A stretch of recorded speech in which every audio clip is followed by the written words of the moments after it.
Now in this video we're interested in a very important exponential function.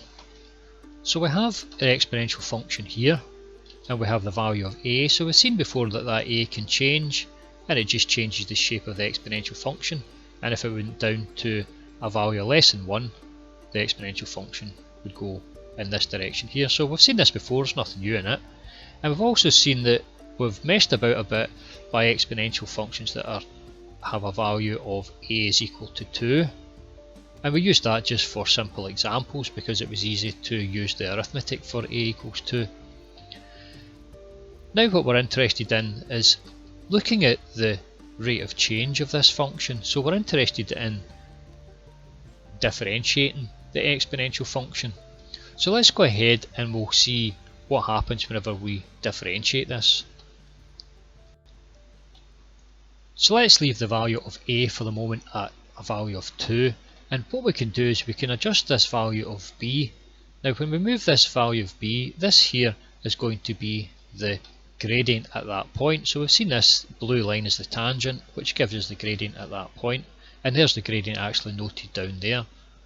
So if I was to adjust this, you could see that the gradient is changing. Now what we'll do is we take a note of that gradient and we take for example, at that point there, the gradient is 1.8292, so we create this new function which is a height of 1.8292 at that point, and we keep doing this for every single point, and by doing that we work out the differentiated function. So we have the original function 2 to the power of x, which is in our red here. I'll zoom in a bit to see it a bit better. So we've got our original function which is in red here, which is 2 to the power of x, and we have our tangent to this function here and the actual value of that tangent, so that's the gradient. And we have this new function here which is the original function which has been differentiated. So this is the differentiated function of 2 to the x, which is in orange and it's a dotted line. Now there's an interesting thing that can happen here. Now let's say for instance we actually change this value of a, so rather than have 2 to the power of x we may have say 3 to the power of x or 4 or any other number. We're going to get a function here, the differentiated function, and it will change along with the original function. So let's see what happens here.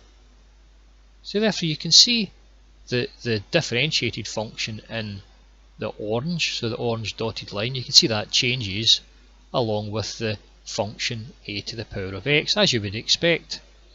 But watch what happens whenever we come up to some magical number. Now you can see we get 2.3, 2.4, and you can see that the differentiated function is actually tending towards just the original function.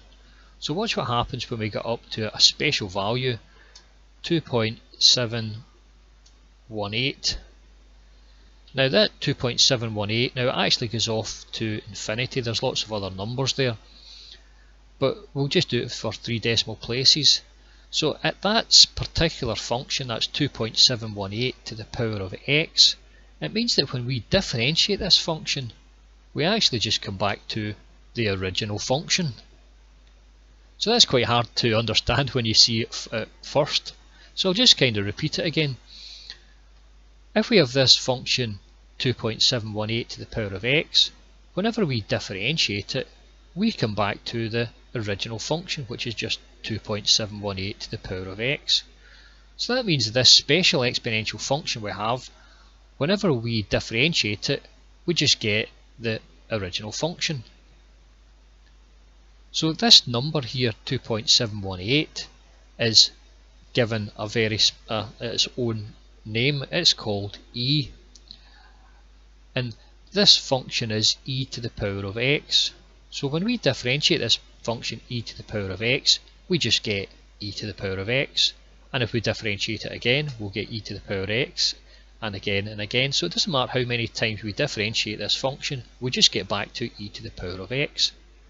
And this is very special because this is the only function out of the infinity of functions that we can think about that has this particular property, and it's a very, very useful property, and it's a property that makes this function e to the power of x very, very important within mathematics. So let's go and we'll write this down mathematically.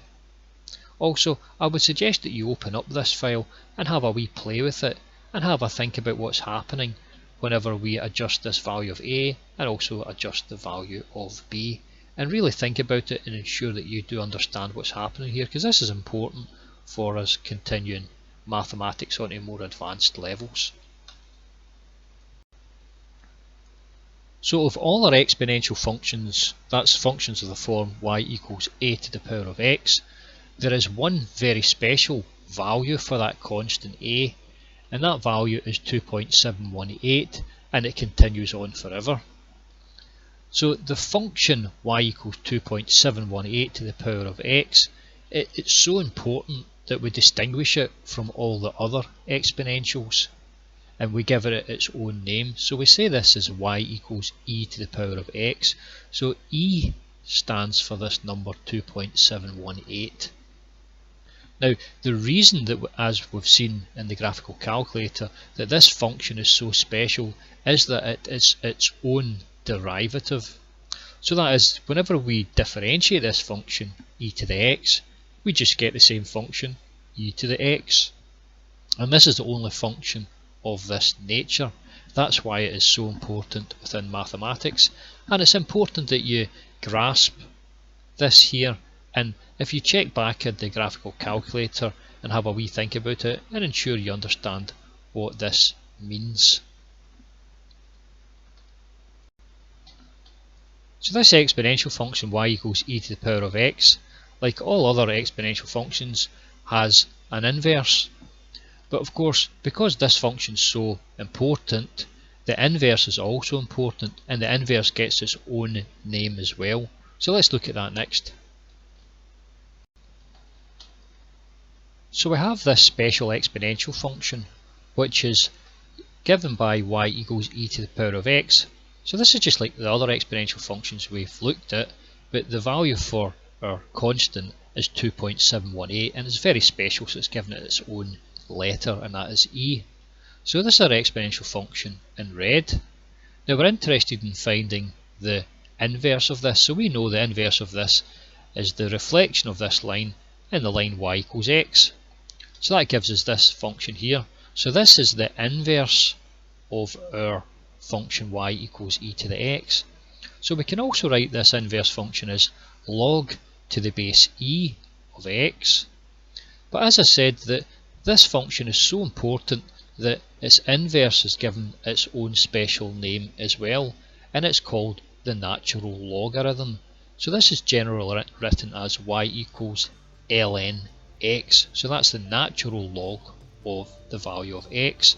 So this function here is just the same as this function, but you'll usually see this function written in this form here.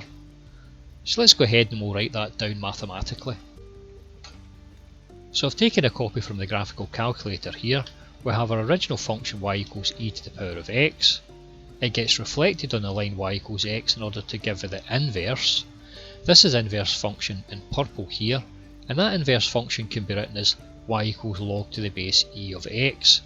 But this is such an important function, it's given its own name, and we usually call it y equals ln x. So I've written it out here, y equals ln x.